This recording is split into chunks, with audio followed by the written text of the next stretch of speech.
Namaskar, I am Gitima. I welcome you to my channel, and in this episode I am going to tell you about hearing impairment. Hearing impairment, as the very name suggests, is inability to hear properly. Under hearing impairment we come across two types. One is called deaf, the other is hard of hearing. Now, clinically saying, in case of deaf, we find 70 decibel or more hearing loss in the better ear. Again, in case of hard of hearing, we find 60 decibel to 70 decibel hearing loss in the better ear. There's the slight difference. Okay. Now, how to identify a person or a child having hearing impairment?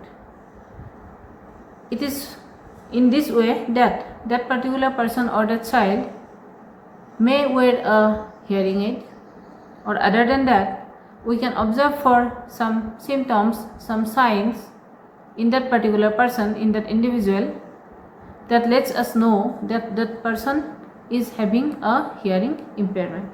Like, while talking to such a person, we will notice that that particular person is looking at the lip movements of the speaker. That is, by these lip movements, by observing these lip movements, that person comes to know what we are talking about. That's one main point. Other than that, if I say about classroom setting, then what happens? If the child sits at the front bench, front desk, then what happens? Then that child becomes a little bit attentive. Otherwise, if he takes some back seat of the class, then what happens? We notice that the child becomes inattentive to studies. It so happens because since he failed to hear properly, he finds no interest in that study. So he becomes or she becomes inattentive in the class. That thing is quite noticeable inside the classroom if we make such a child sit in some back seat. Okay. Now, these children also show some other behavior, show some other responses, like while talking to such a child, it so happens that they fail to respond properly, because while talking we generally use the normal conversational pitch of voice. In that voice, that particular child or that person fails to grasp properly what we are talking about.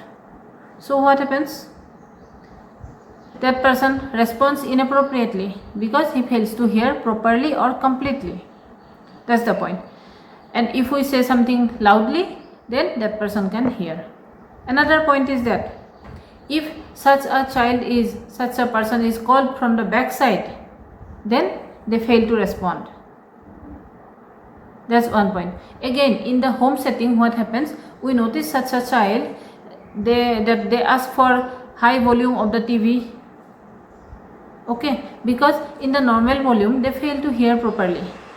That's why they demand for high volume of the TV set that they are watching. Okay, this way we come to know that that particular person may have a hearing impairment.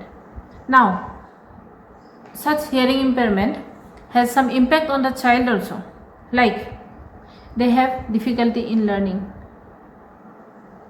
because since they fail to hear properly, it so happens that they lag behind in acquiring or gathering knowledge about the particular subjects, about the particular topics. That's why they face difficulty in learning. Okay, that's it. Another point is that such a child shows frustration to very loud background noises, because that person has very hard time trying to listen to what the teacher says or what the other person says. But in that point of time, if very high or disturbing kind of background noise goes on, that person fails to grasp properly what is being told to him or what is going on inside the classroom. That's why that particular individual shows frustration. Okay. Now, there are some causes of hearing impairment. Okay, such causes may be like forceps delivery, at the time of delivery, if forceps is used, then that there is a possibility that the child may develop this one, hearing impairment. Again, some ear infections may take place. Ear infections also may lead to hearing impairment. Premature birth can be there. If the child takes premature birth, gets premature birth, then also hearing impairment takes place. Again, very loud noise, sudden and very loud noise also causes hearing impairment. That is also another cause.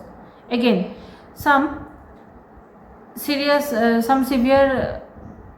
illness may take place, and that's why some high dose of medicine may be taken by the child, and that medication may have affected the hearing ability of that particular person. Again, it is also said that if the child happens to spend some days in neonatal ICU, that is in the ICU just immediately after his birth or her birth, then also that particular child may develop a hearing impairment. Okay, so all these causes may lead to or can lead to hearing impairment.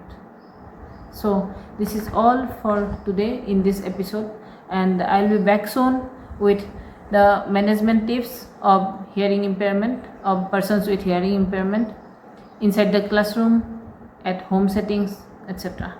Till then, bye. Namaskar.